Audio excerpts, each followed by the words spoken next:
सत्यनारायण व्रत कथा। इससे पहले आप मेरे चैनल को सब्सक्राइब, लाइक, कमेंट, शेयर जरूर से कीजिएगा। सत्यनारायण व्रत कथा का प्रथम अध्याय। एक समय नैमिषारण्य 88,000 ऋषियों ने श्री सूत जी से पूछा, हे प्रभु, इस कलयुग में वेद विद्या रहित मनुष्य को प्रभु भक्ति किस प्रकार मिलेगी तथा उनका उद्धार कैसे होगा? इसलिए हे मुनिश्रेष्ठ, कोई ऐसा व्रत कहिए जिसे थोड़े समय में पुण्य प्राप्त हो सके तथा मनवांछित फल मिले। ऐसी कथा सुनने की हमारी इच्छा है। सर्वशास्त्र ज्ञाता सूत जी बोले, हे वैष्णवों में पूज्य, आप सबने सर्व प्राणियों के हित की बात पूछी है। अब मैं उस श्रेष्ठ व्रत को आप लोगों से कहूँगा जिस व्रत को नारद जी ने लक्ष्मी नारायण से पूछा था। एक समय योगीराज नारद जी दूसरों के हित की रक्षा से अनेक लोकों में घूमते हुए मृत्यु लोक में आ पहुँचे।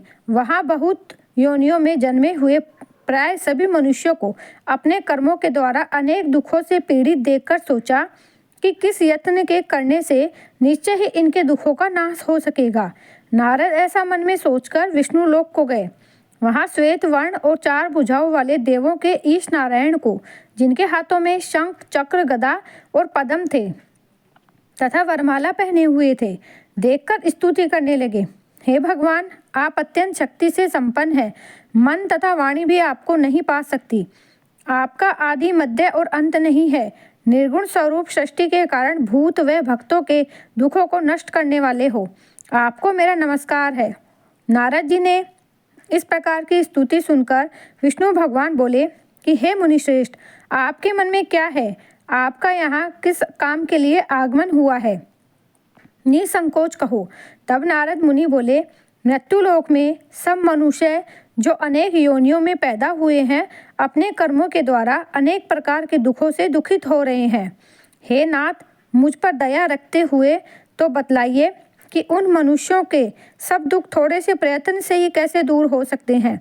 श्री भगवान जी बोले, हे नारद, मनुष्यों की भलाई के लिए तुमने बहुत अच्छी बात पूछी है। जिस व्रत के करने से मनुष्य मोह से छूट जाता है, मैं वह कहता हूँ, सुनो। बहुत पुण्य देने वाला स्वर्ग तथा मनुष्य लोक दोनों में दुर्लभ एक उत्तम व्रत है।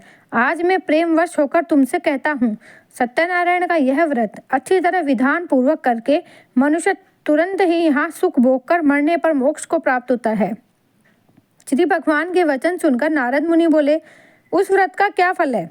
क्या विधान है? किसने यह व्रत किया है और किस दिन यह व्रत करना चाहिए? विस्तार से बताइए। भगवान बोले, दुख, शोक आदि को दूर करने वाला, धन धान्य को बढ़ाने वाला, सौभाग्य तथा संतान को देने वाला यह व्रत सब स्थानों पर विजय करने वाला है। भक्ति और श्रद्धा के साथ किसी भी दिन मनुष्य श्री सत्यनारायण भगवान की शाम के समय ब्राह्मणों और बंधुओं बांधवों के साथ धर्मपरायण होकर पूजा करे। भक्ति भाव से नैवेद्य केले का खम्भ, घी, दूध और गेहूं का चूर्ण सवाया लेवे।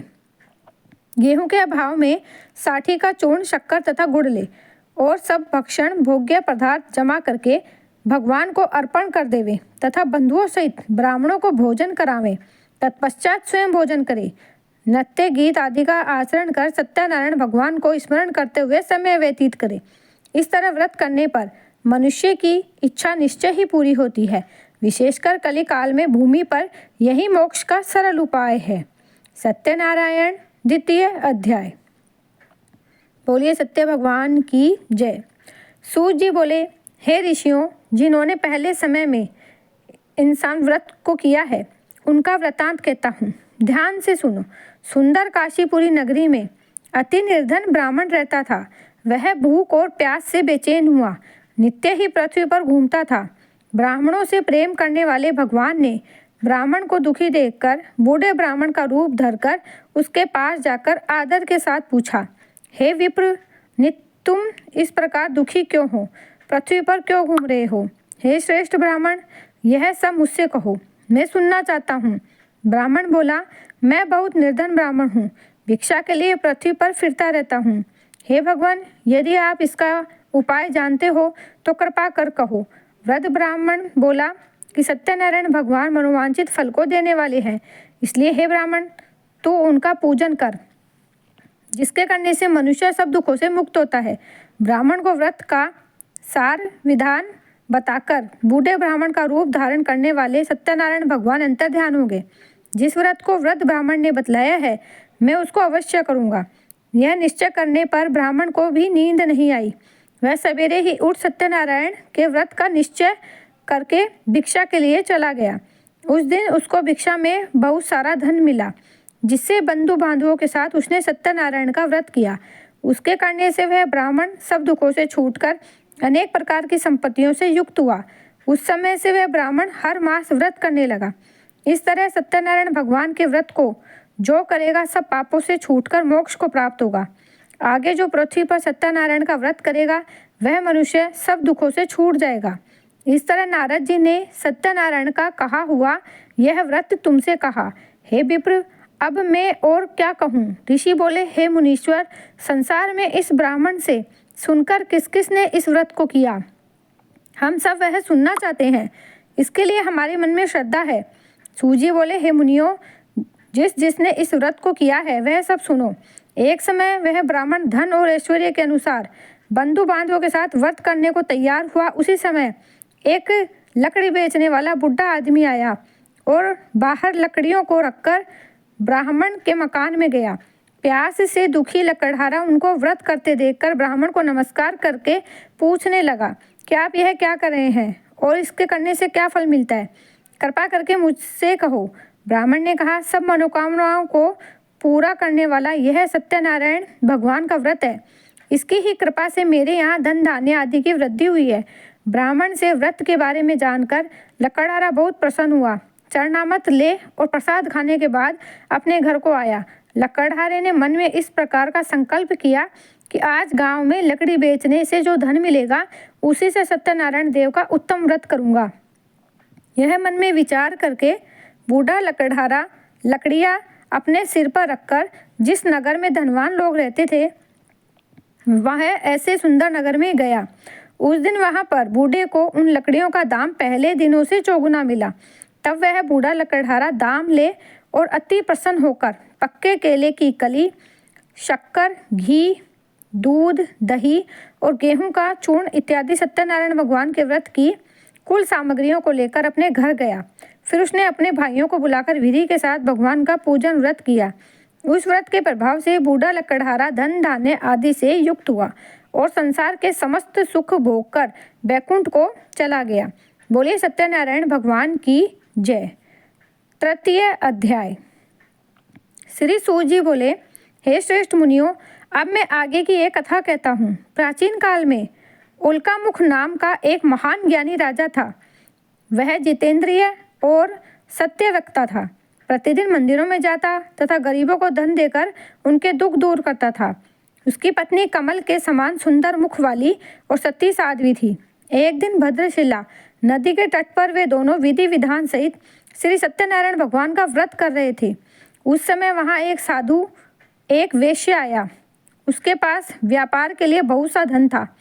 वह वेश्य नाव को नदी किनारे पर ठहराकर राजा के पास गया। राजा को व्रत करते हुए देखकर उसने विनम्रता पूर्वक पूछा, हे राजन, यह आप क्या कर रहे हैं? मेरी सुनने की इच्छा है, कृपया आप यह मुझसे भी समझाइए। महाराज उल्कामुख ने कहा, हे साधु वेश्य, मैं अपने बंधु बांधवों के साथ पुत्र की प्राप्ति के लिए श्री सत्यनारायण भगवान का व्रत व पूजन कर रहा हूँ। राजा के वचन सुनकर साधु नामक वेश्य ने आदर से कहा, हे राजन, मुझे भी इसका संपूर्ण विधि विधान बताइए। मैं भी आपके कहे अनुसार इस व्रत को करूँगा। मेरी भी कोई संतान नहीं है। मुझे विश्वास है इस उत्तम व्रत को करने से अवश्य ही मुझे भी संतान होगी। राजा से व्रत के सब विधान सुन व्यापार से निवृत्त हो वह वेश्य सुखपूर्वक अपने घर आया। उसने अपनी पत्नी को संतान देने वाले उस व्रत के विषय में सुनाया और प्रण किया कि जब मेरे संतान होगी तब मैं इस व्रत को करूँगा। वेश्य ने यह वचन अपनी पत्नी लीलावती से भी कहे। एक दिन उसकी पत्नी लीलावती श्री सत्यनारायण भगवान की कृपा से गर्भवती हो गई। 10वें महीने उसने एक अति सुंदर कन्या को जन्म दिया। दिनों दिन वह कन्या इस तरह बढ़ने लगी जैसे शुक्ल पक्ष का चंद्रमा बढ़ता है। कन्या का नाम उन्होंने कलावती रखा। तब लीलावती ने मीठे शब्दों में अपने पति को याद दिलाया कि आपने जो भगवान का व्रत करने का संकल्प किया था अब आप उसे पूरा कीजिए। साधु वेश्य ने कहा, हे प्रिय कलावती, कि विवाह पर इस व्रत को करूँगा। इस प्रकार अपनी पत्नी को आश्वासन दे वह व्यापार करने विदेश चला गया। कलावती पितृगृह में वृद्धि को प्राप्त हो गई। लौटने पर साधु ने जब नगर में सखियों के साथ अपनी वयस्क होती पुत्री को खेलते देखा तो उसे उसके विवाह की चिंता हुई। तब उसने एक दूत को बुलाकर कहा कि उसकी पुत्री के लिए कोई सुयोग्य वर देखकर लाए। दूत साधु नामक वेश्या की आज्ञा पाकर कंचन नगर पहुंचा और देखभाल कर वेश्या की कन्या के लिए एक सुयोग्य वणिक पुत्र ले आया। उस सुयोग्य लड़के के साथ साधु नामक वेश्या ने अपने बंधु बांधवों सहित प्रसन्नचित होकर अपनी पुत्री का विवाह कर दिया। दुर्भाग्य से वह विवाह के समय भी सत्यनारायण भगवान का व्रत करना भूल गया। इस पर श्री सत्यनारायण भगवान अत्यंत क्रोधित हो गए। उन्होंने वेश्या को श्राप दिया कि तुम्हें दारुण दुख प्राप्त होगा। फिर अपने कार्य में कुशल वह वेश्या अपने दामाद सहित नावों का बेड़ा लेकर व्यापार करने के लिए सागर के समीप स्थित रतनसारपुर नगर में गया। रतनसारपुर पर चंद्रकेतु नामक राजा राज करता था। दोनों ससुर जमाई चंद्रकेतु राजा के उस नगर में व्यापार करने लगे। एक दिन भगवान सत्यनारायण की माया से प्रेरित एक चोर राजा चंद्रकेतु का धन चुराकर भाग रहा था।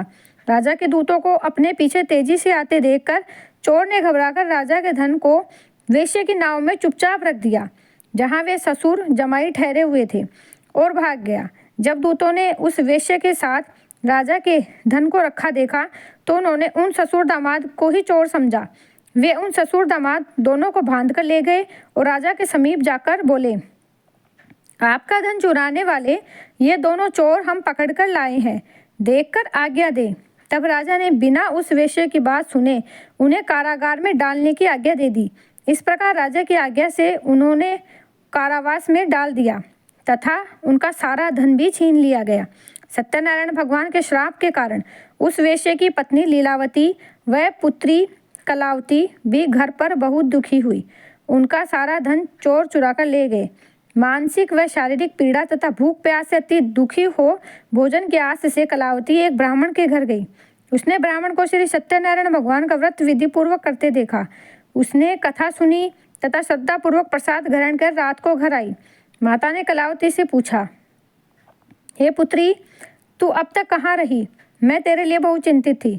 माता के शब्द सुन कलावती बोली, हे माता, मैंने एक ब्राह्मण के घर श्री सत्यनारायण भगवान का व्रत होते देखा है और मेरी भी उस उत्तम व्रत करने की इच्छा है। माता ने कन्या के वचन सुनकर सत्यनारायण भगवान के पूजन की तैयारी की। उसने बंधुओं सहित श्री सत्यनारायण भगवान का पूजन व व्रत किया और वर मांगा कि मेरे पति और दामाद शीघ्र ही घर लौट आएं। साथ ही विनती की, हे प्रभु, अगर हमसे कोई भूल हुई हो तो हम सबका अपराध क्षमा करो। श्री सत्यनारायण भगवान इस व्रत से प्रसन्न हो गए। उन्होंने राजा चंद्रकेतु को स्वप्न में दर्शन देकर कहा, हे राजन, जिन दोनों वेश्यों को तुमने बंदी बनाकर रखा है वे निर्दोष है, उन्हें प्रातः ही छोड़ दो। उनका सब धन जो तुमने अधिग्रहित किया है लौटा दो, अन्यथा मैं तुम्हारा राज्य, धन, पुत्रादि सब नष्ट कर दूंगा। राजा से ऐसे वचन कहकर भगवान अंतर्ध्यान हो गए और फिर प्रातःकाल राजा चंद्रकेतु ने दरबार में सबको अपना स्वप्न सुनाया और सैनिकों को आज्ञा दी कि दोनों वेश्यों को कैद से मुक्त कर दरबार में ले आएं। दोनों ने आते ही राजा को प्रणाम किया। राजा ने कोमल वचनों में कहा, हे महानुभावे, तुम्हें अज्ञानतावश ऐसा कठिन दुख प्राप्त हुआ है। अब तुम्हें कोई भय नहीं है, तुम मुक्त हो। इसके बाद राजा ने उनको नए नए वस्त्राभूषण पहनाए तथा उनका जितना धन लिया था उसे दुगना लौटाकर आदर से विदा किया। दोनों वेश्या अपने घर को चल दिए। बोलिए सत्यनारायण भगवान की जय। चतुर्थ अध्याय। सूत जी ने आगे कहा, वेश्या ने यात्रा प्रारंभ की और अपने नगर को चला। उनके थोड़ी दूर आगे बढ़ने पर दंडी वेशधारी श्री सत्यनारायण भगवान ने उनकी परीक्षा लेने हेतु उनसे पूछा, हे वेश्या, तेरी नाव में क्या है?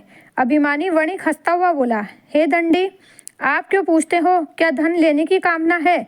मेरी नाव में तो बेल के पत्ते भरे हैं। वेश्या के ऐसे वचन सुनकर दंडी वेशधारी श्री सत्यनारायण भगवान बोले, तुम्हारा वचन सत्य हो। ऐसा कहकर वे वहां से चले गए और कुछ दूर जाकर समुद्र के तट पर बैठ गए।